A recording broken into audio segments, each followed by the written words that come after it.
Time to make some perfect roasted garlic focaccia sourdough. All right, time for... AJ, should I make a plain loaf of sourdough tomorrow or focaccia? Let's do focaccia. Okay. I knew he was going to say focaccia. So we're going to make roasted garlic focaccia tomorrow. So it is 9 o'clock at night. I'm mixing up my dough now. I fed my starter earlier today.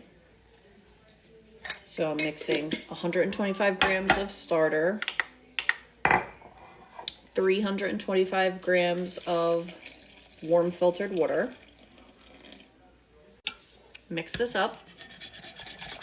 And 500 grams of all-purpose unbleached flour. And 8 grams of salt. All right, this is all mixed up. Cover it with my plate, leave it for an hour, and then we'll do a stretch and fold. It's the next day. I did do a stretch and fold last night. I just didn't video it. But I'm gonna roast my garlic.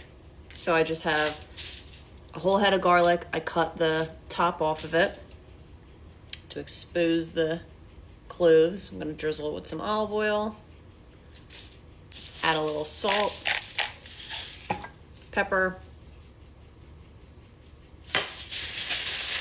Make a little garlic clove tent. And I'm gonna put this on my baking sheet and roast this at 400 degrees for an hour. While my garlic is roasting, I gotta get my pan ready for my focaccia. So I just have my baking dish. I melted a half a stick of butter. Pour that in here. Pour a little bit of olive oil in here.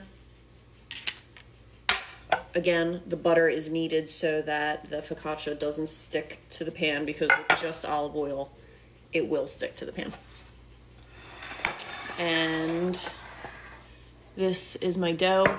I could have let it proof a little bit longer. I kind of like when it's spilling out over the sides for focaccia, but I want to get it shaped so I can bake it in a little bit. And I have things to do, so I'm going to let it sit in the pan for a couple hours anyway, so it'll proof more when it puffs back up. So for focaccia, you want to let your dough overproof really as much as you can. The more overproofed, the better it's going to be.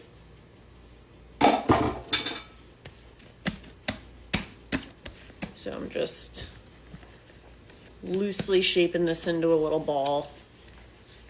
Doesn't have to be perfect. And I'm just gonna plop this in my baking dish and cover it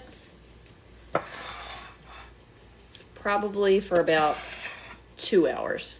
And then once this puffs back up, we'll get it ready to bake. Okay, it has been, I don't know, quite a few hours that I have this sitting here, so it's nice and plumped up again. So I'm just gonna spread this out best I can. And then I have my roasted garlic. I'm just gonna squeeze all of that out. Literally the best thing ever. All right, I'm just smearing this perfectly roasted garlic all over. Then I'm gonna dimple it all. Gonna add some salt, pepper, and then I'm gonna bake this at 435 for 25 minutes. Now I took this out of the oven, ran to the food store, just got home. Tell me why there's a big chunk missing. Big chunk missing. Mia Melfi, this goes out to you. Keep your fingers out of the food until it's cut.